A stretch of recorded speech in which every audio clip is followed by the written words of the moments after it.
Malcolm Brogdon was awesome. He is really making a strong case for sixth man of the year. I'll talk about that. Plus, the Celtics officially now the second seed. Joe Mazzulla might just be an absolute maniac. It's all right now on the Locked On Celtics podcast. Be ever ready. Recognize the city of champs. Boston, baby, we do what you can't. Locked on number 18, Tatum and Brown, J-team. Step back, we gon' wet that and slay teams. Of course, the Celtics, who else could it be? Screaming like KG with the Larry O.B. Karalis above average, assessing the team status. Best daily pod, no cap, salary matching. Clutch like Bird the DJ, keep John on replay. Prime time, dapping up the truth on the sideline. Raining J's, how it started, raising banners, how we finished. Locked on Celtics pod, home of the winners. B.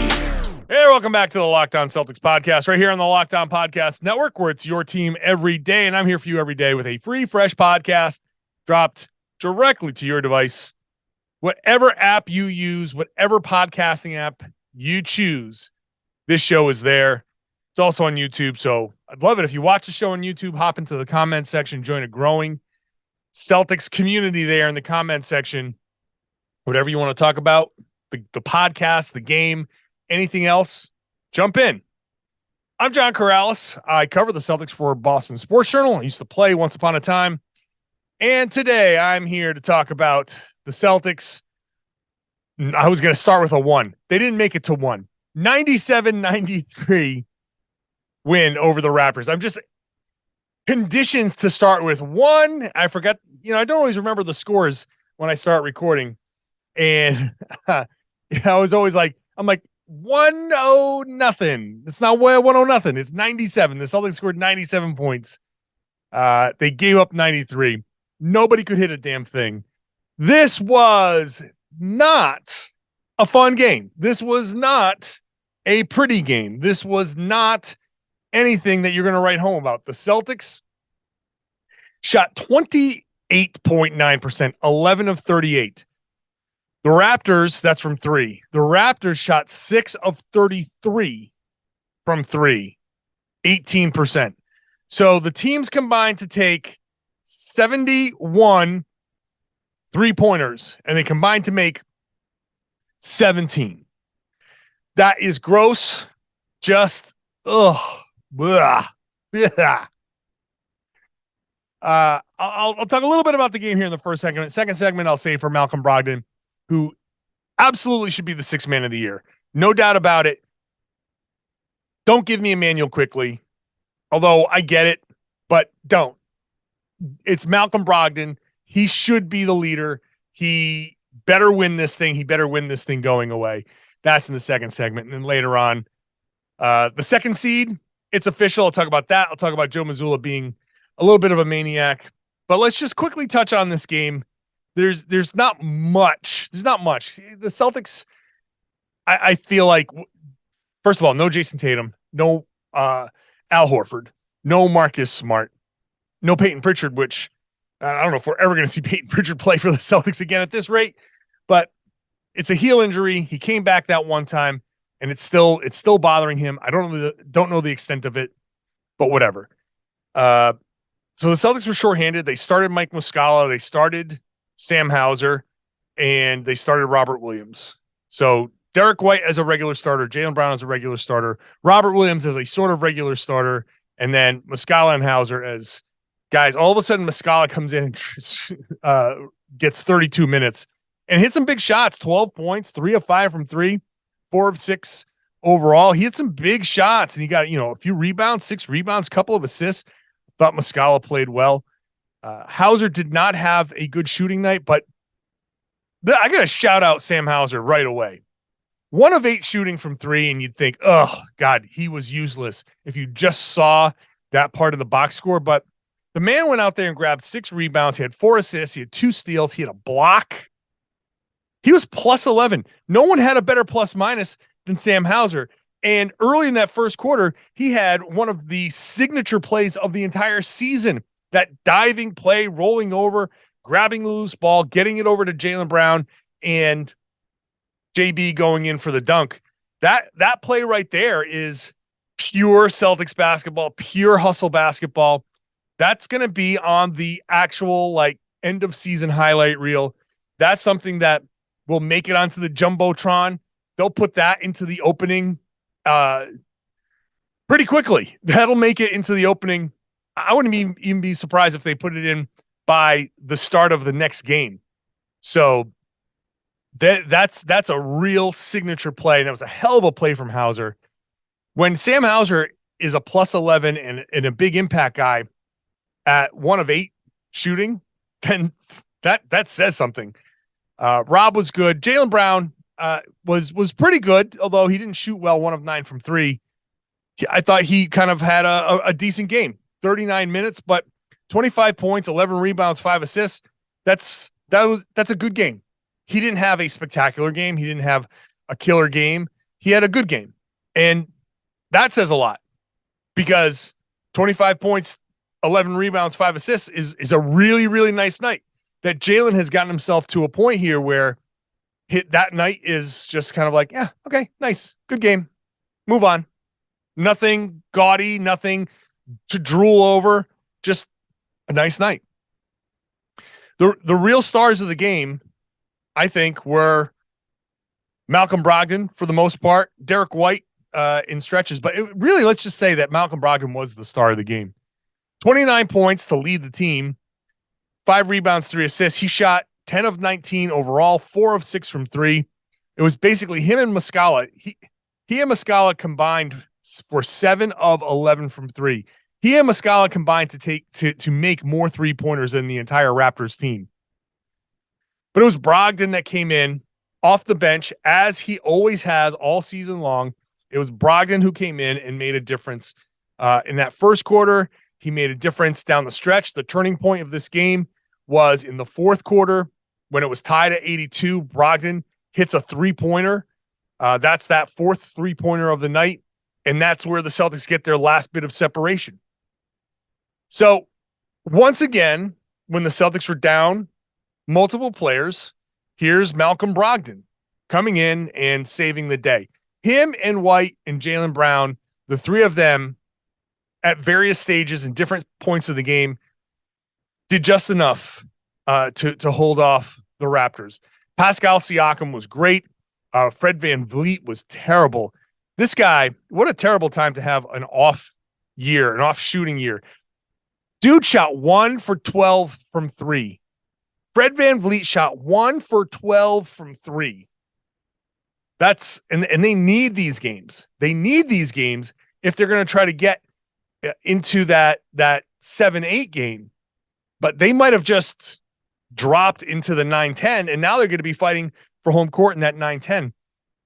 Pascal Siakam did kind of everything he could to try to keep the Raptors afloat, but Scotty Barnes was pretty good, but Fred VanVleet was terrible, and you just can't. You're not going to win with VanVleet doing that.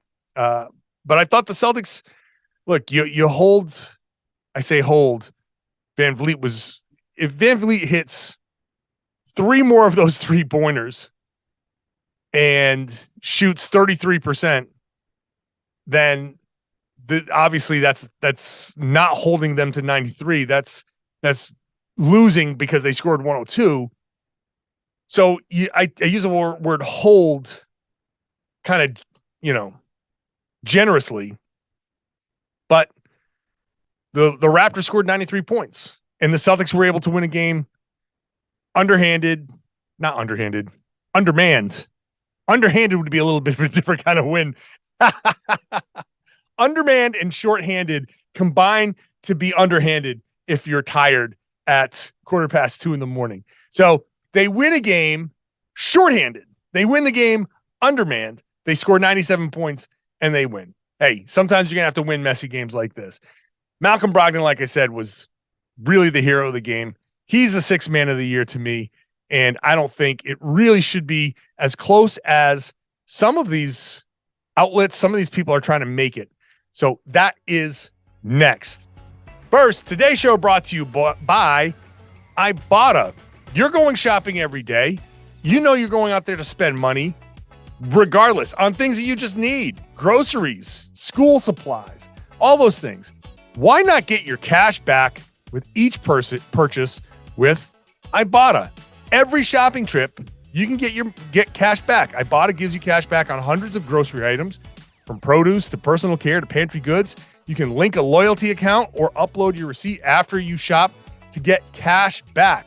The average Ibotta user earns $120 a year in real cash back. This is real cash, not points, not like those other apps. They give you actual cash back that you can just send to a bank account, to your PayPal, to a gift card. You can use that $120 to basically say, hey, we got one free shopping trip. Or you just go to a dinner and treat your spouse or yourself. Typical basket of groceries was over $50 more expensive at the end of 2022 than the beginning of the year due to inflation. So that money could come in pretty handy. Earn cash back on hundreds of online brands and retailers too when you start with Ibotta, including Lowe's, Macy's, Sephora, Best Buy, and more. Right now, Ibotta is offering listeners $5 just for trying it. Use the code LOCKED when you registered. Go to the App Store or Google Play. Download the free Ibotta app, IBOTTA, Ibotta, and use the code LOCKEDON. That's IBOTTA in the Google Play or App Store, and use the code LOCKED. What a great time in Boston sports. So I want to thank you for making Locked On Celtics your first listen every day, but Boston sports Locked On podcasts are popping. Red Sox season just began, so check out Locked On Red Sox. Patriots NFL draft is right around the corner, so check out Locked On Patriots. The Bruins, oh, by the way, they're the best team in hockey. They could be sharing duck boats, a split parade, just run them one after the other. Bruins and then the Celtics. Listen to Locked On Bruins. If you're not a Boston sports fan, if you're one of those who just likes the Celtics and you like other sports from other cities, then go to that city. There's a Locked On for your team as well. Malcolm Brogdon, like I said, he was the hero in this game, and he's been the hero in a lot of games for the Celtics this season. Over his past 5 games, he has really been showing us his best basketball. 19 points a game on over 49% shooting over his last 5 games. You go back to his last 10, and it's about 16 points a game, up from his average of 14 for the year. But he's peaking at the right time. He's showing us his best basketball. And especially with the Celtics down guys, he's really been helping off the bench. And it's really been important. So he's played every game off the bench. And one of the things I haven't talked about it all season long. No one else has really talked about it. What's the net effect of him coming off the bench all season? Even when, hey, I said it on this podcast. My feeling coming into the season was, what a great signing for Malcolm Brogdon was. You can offer him that bench role, but you could also say to him, whenever somebody's out, you get to start. And they've played 24 different starting lineups. Not one has included Malcolm Brogdon. He could have started in 24 different situations. And to his credit, to the team's credit, they said, no, we're sticking to this. You want to commit to coming off the bench? Commit to coming off the bench. So it didn't go like I thought it would. I thought it made sense. You offer the guy a bench role, but hey, spot starts, so you can still say you're kind of a starter, but whatever. And he just stayed with that role. So it's important. The net effect is whenever guys are out. So in this one, no Tatum, no Smart, no Al. So you start Muscala and you start Sam Hauser. Now, Muscala is usually a DNP, and he gets the start. Hauser doesn't normally play a ton of minutes. He gets the start. So even when the Celtics go to their bench and go to a couple of these different guys, those guys are now in the starting lineup. So who do you go to off the bench? Brogdon being there consistently has, throughout all of the ups and downs and the guys in and out, Jaylen has missed time. Smart has missed time. The only guy who hasn't missed time is Derek White. And I'm curious, by the way, side note, if he's going to play in these last 2 games. He tweaked his ankle a couple of times. He rolled it once, and then Precious Achiuwa stepped on it in a transition play where he traveled. And so I don't know if Brogdon, if White is going to play in either of the next 2 games. So we'll see if that streak continues. But anyway, it doesn't matter. Brogdon, as a constant off the bench, it doesn't matter who the Celtics go to. Usually when guys go down, you take your next 2 bench players, 3 bench players, however many bench players to fill that role, and those guys step up, and there's a void on the bench. So when guys are out and teams are missing key players, you'll often see, hey, that starting unit is really hanging tough without player X. And then it's when the benches come in that you see the drop off, because you're going to guys that you don't normally go to. Well, the Celtics have been going to Malcolm Brogdon in those situations because he's just been a constant off the bench, and that's why he's been so good. He's been a constant, and you're getting a starter level player coming off the bench, a starting level player that you can constantly count on no matter what the situation. So no matter how depleted your starting unit is, the Celtics can go to Brogdon and know that that second unit is going to get at least one professional out there that has some poise and can get you a bucket. And I personally, I'm a big fan of that. I'm a big fan of pulling from deeper in the bench when a guy or 2 is out, because they still have Rob, they still had Jaylen, they still had Derek White. We know where the ball is going to go. So spot starters to, guys like Mazzulla and Hauser can be guys that just fill a role, and they know where the ball is supposed to go, and you catch it when you're supposed to catch it and shoot it when you're supposed to shoot it, and everything's good. And then Brogdon comes in off the bench, still bolstering that bench unit, and everything remains good. That's what a 6-man is. That's what a true 6-man is.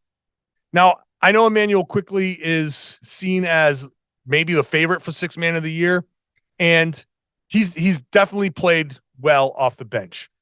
But his numbers have been juiced as a starter. And this is where you have to, it almost becomes an MVP-ish definition, because you say, well, what do you want from your 6-man? Quickley has been what I thought Brogdon was going to be. That spot starter that, does a good job off the bench, but comes in and bails you out when somebody sits. Quickley has started 18 games for the Knicks, and in those starts, he's averaged 39 minutes a game. 39 minutes a game as a starter. You saw him torch the Celtics out there celebrating, doing his crazy 3-point dance with the, woo in front of his face. If you're not watching on YouTube and you're just listening to me do woo woo woo, you miss the whole thing. I did not do it justice. But yeah, as a starter, he's shooting 46.5%. He's shooting 38.3% from 3. Quickley is. But as a reserve, 12.3 points. His shooting percentage drops 3.2% to 43.5. His 3-point shooting drops 3 full percentage points to 35.2. And he's playing 14 less minutes per game. So it's great that they have that reserve, and he's doing a great job for them as a reserve, and he's helped fuel the surge that they've had. And that's great for the Knicks. But is he really the 6th man of the year? I don't know that really qualifies him. He's starting 18 games and juicing your numbers as a starter, having all those numbers come as a starter. That kind of flies in the face of what the 6th man of the year is rewarding. Here comes Brogdon taking that role, embracing that role, sacrificing in that role. And he's been doing it every year, has not started once. Noah Vonleh has started a game for the Celtics. 12 different guys have started games for the Celtics. Brogdon has not, because they've stuck with him in that role. And to his credit, he always says the right things. He always says the right things. And the best quote, everybody's looking at the quotes out of this game, and this is going to be the headline for every Brogdon story, including mine on Boston Sports Journal. When you go to Boston Sports Journal and you see the big, bold headline, It's the last words in this quote. He says, I want to win. The last 2 seasons for me were rough, not being able to win. I'm a winner. I feel like I've been known as a winner. I want to be known as a winner when I'm done playing in this league, and I want to win at the highest level, and that's winning a championship. So being in Boston, being a Celtic fits me perfectly. Whoa, well, there you go. Being a Celtic fits me perfectly. What a great quote. That's sacrifice.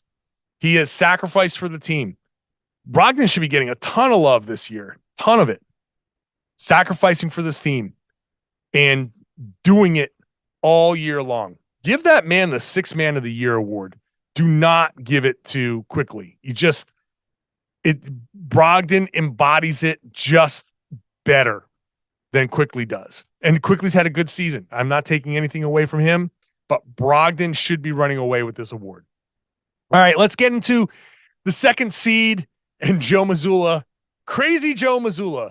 I'm surprised we haven't gotten into more because it's very Seinfeldy, Crazy Joe Davola.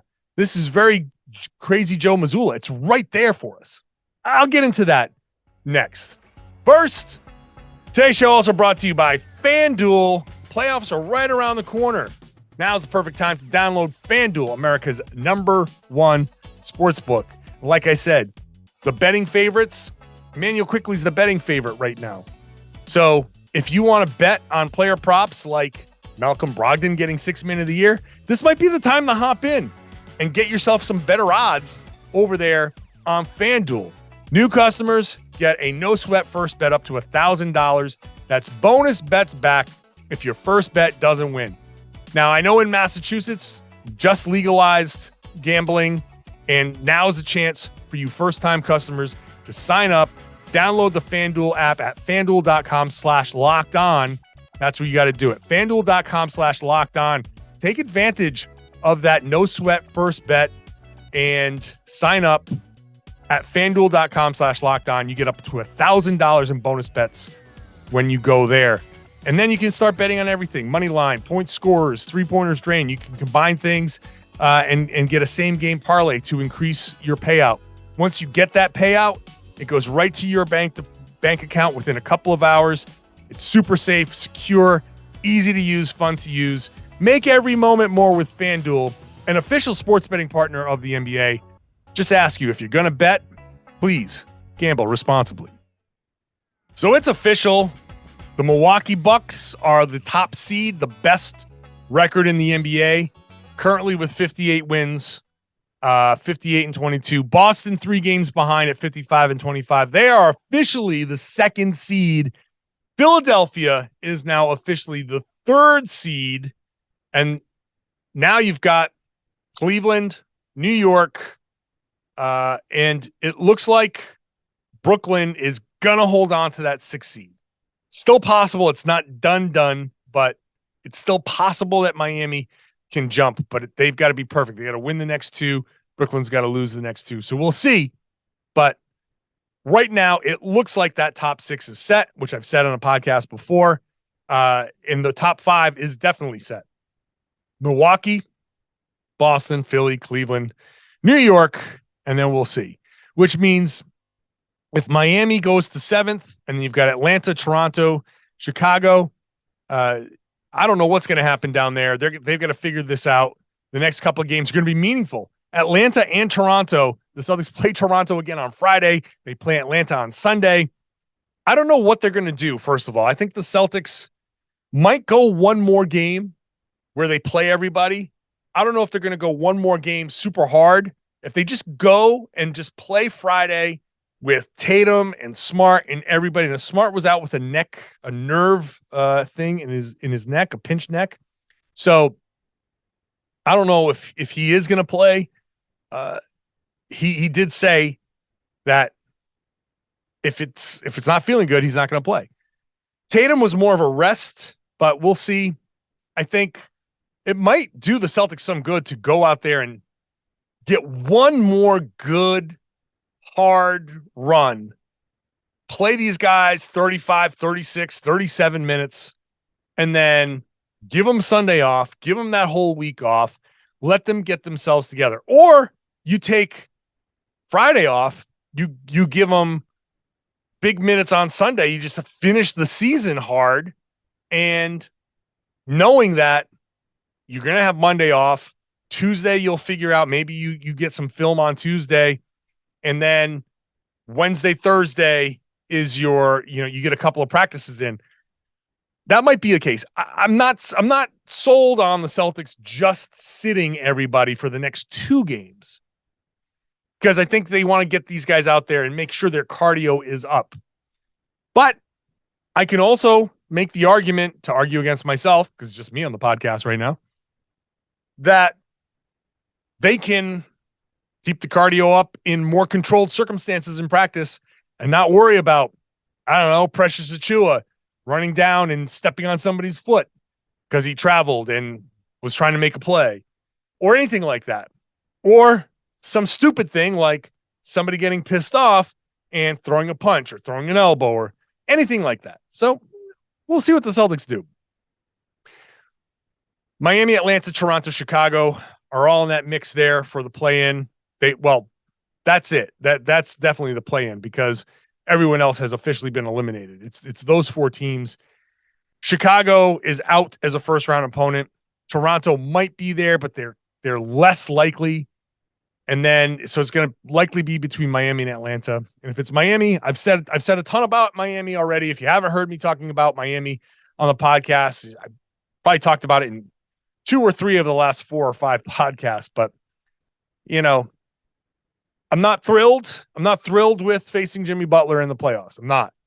But if, Miami is in the play-in tournament for a reason. And so I feel okay about it. The good thing is, as much as I have been beating the drum for a top seed, 2nd seed is not bad. They will have home court in every series. Let's pretend for now that they're going to the finals. They would have home court over Denver, because the Celtics have the better record. And they would have home court over everybody except for Milwaukee. And if you go into Milwaukee and steal one of those first 2 games, then guess what? Now you've got home court back. So all it takes is one road win in the conference finals, and you can say, hey, the Celtics, in a roundabout way, have home court throughout the playoffs. So it's not exactly ideal. And if that series goes 7, then game 7 would be in Milwaukee. So obviously it's not straight home court advantage. But if you steal game 1 or game 2 in Milwaukee, which the Celtics have proven time and time again that they can do, then you just got to hold on. Hold on at home, win the series in 6, and be done with it.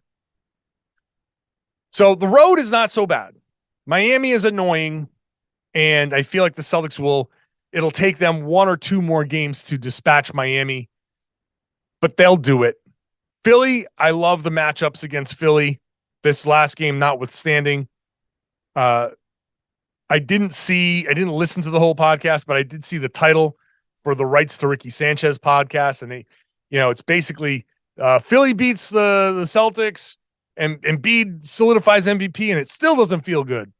And I still feel like that's kind of the general consensus, that loss felt fine for the Celtics and it didn't feel great for the Sixers. The matchups are still there. The matchups against Milwaukee are still there. I've talked about that before after that win. I feel like the Celtics have what it takes to play Brook Lopez off the floor. That's something that is going to be huge, because if he's off the floor, then you have a place to attack defensively. You're not going to have that same rim protection. Bring Bobby Portis in. Now you bring Robert Williams in to match up with Bobby Portis. And now you've got a big athletic rebounding big that can go in there and crash the glass. And I think the Celtics have good matchups to beat the Milwaukee Bucks. It won't be easy. The Bucks are really, really good. I think the Celtics have what it takes.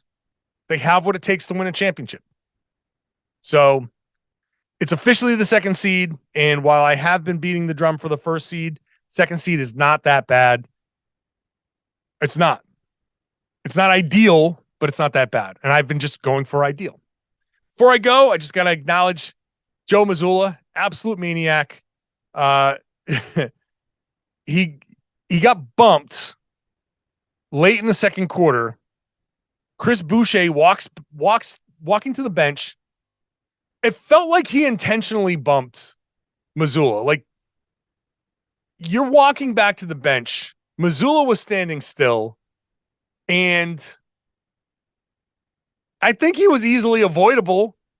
I think Boucher could have easily walked past Joe Mazzulla, but he decided to bump him a little bit. I don't know why. Do they have history?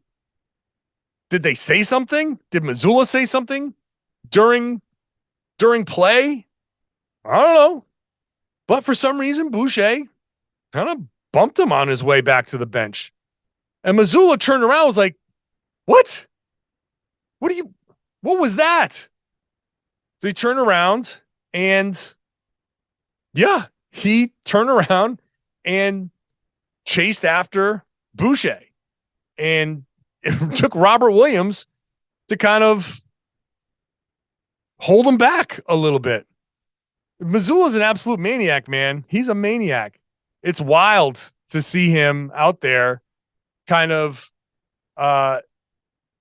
just, I don't know, not attacking, but, gets bumped by players. Like, what are you doing, man? And have Robert Williams kind of hold him back. I wish kind of Robert Williams just let him go. I wanted to see what happened there. I'm not usually one for drama, but that would have been hilarious. Joe Mazzulla, when he said last week about the Thanasis headbutt, that he has headbutted people. I might have headbutted somebody, once or twice. I believe it. If you've ever seen the coach's pickup game before the games, and some video of that is floating around, there are no rules. There are no fouls. And it's basically, table, ladders, and chairs match. Mazzulla is just, it's crazy. When he was out earlier this season with the scratched eye, it's because of one of those crazy pickup games that they play before. Mazzulla he really can be a maniac. He really can be. He wants to win. He wants to win so bad. Like, really, really bad. He's hyper competitive. And I don't know. I don't want to get too deep into that. It's funny when it manifests itself like that. I think maybe sometimes it's a little too much, and it's part of what is going to temper him as a coach moving forward as he develops the feel for the game. But it is kind of funny to see that moment. Boucher kind of bumping him and Mazzulla kind of saying, what was that about? All right, that's the podcast. Hope you enjoyed it. Again, I've been saying this the past couple nights. If you missed the podcast on Tuesday, it was me and Keith Smith talking about the new collective bargaining agreement. That was part one. Part two is tomorrow, the Friday podcast, the continuation of that podcast. So you want to go back and listen to that again, go ahead, get caught up. And then tomorrow, the Friday podcast will be part two, how things impact Jaylen Brown, Grant Williams, Jayson Tatum, that stuff. So much more on that. And you can chew on that over the weekend. You can try and process some of the new CBA stuff. There's going to be a lot of that going on. I was talking to some of the people around the Celtics, and they're like, yeah, we don't know everything either. So maybe they're just BSing me, but we'll get all of the details at some point soon with the new collective bargaining agreement. So tomorrow's show will be on the individual players. Make sure you're subscribed wherever you get your podcast, however you get your podcast, whichever app you use.